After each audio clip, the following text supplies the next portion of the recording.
সুপ্রিয় কৃষক খামারি বন্ধুরা, পূজা এগ্রো ফার্মের পক্ষ থেকে সবাইকে শুভেচ্ছা এবং অভিনন্দন জানাচ্ছি। আমরা আজ আলোচনা করব বহুল আলোচিত ফাতেমা ধান সম্পর্কে।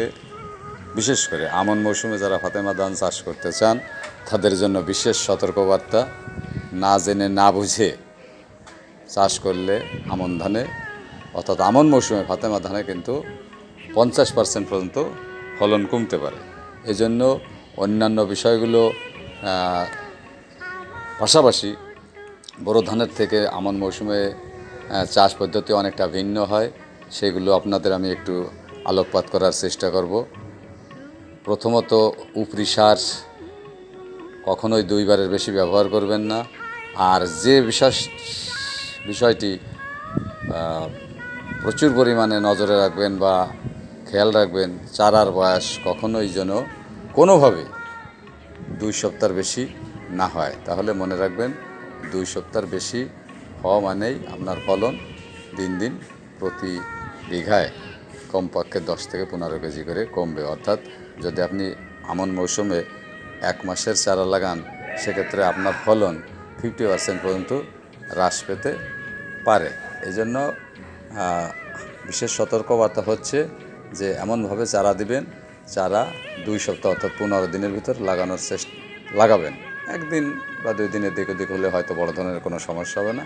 আরেকটা জিনিস বিশেষ সতর্কতার সাথে বিবেচনা করবেন, সেটা হচ্ছে কখনোই বড় মৌসুমের মতো 1টা বা 2টা চারা দিবেন না। গোছায় কমপক্ষে 3-4টি করে চারা দেবেন। কেননা আমন মৌসুমে যেহেতু সময়কাল বা জীবনকাল কম, সেহেতু গোছার সংখ্যা বেশি হয় না। এই জন্য কমপক্ষে 3-4টি করে গোছায় চারা দেবেন এবং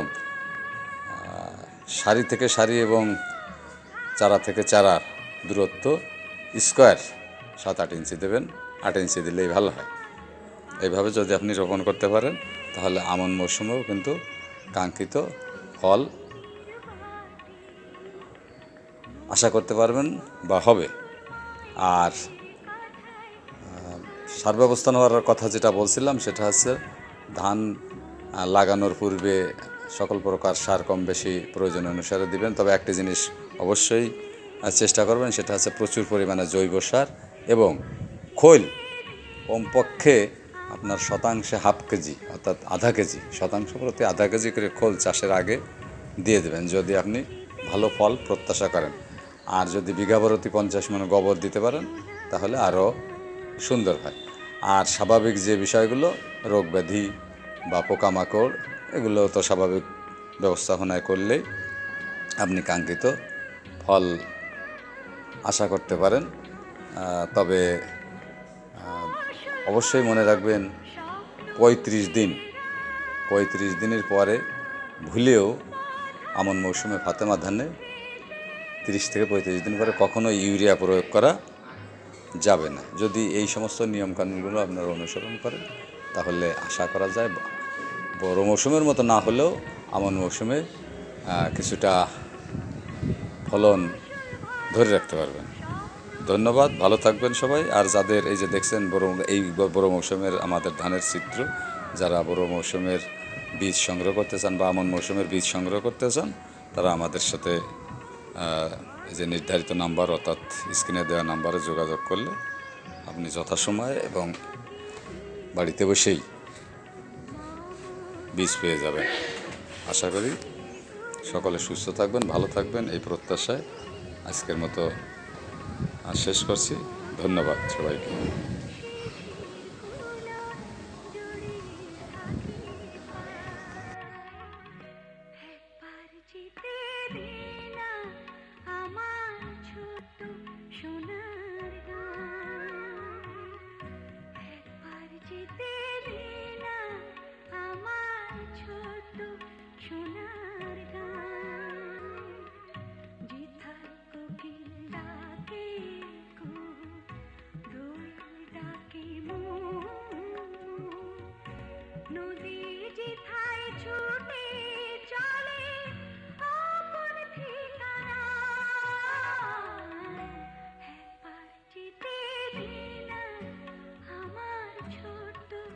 সোনার যেতে দে না আমার ছোট্ট সোনা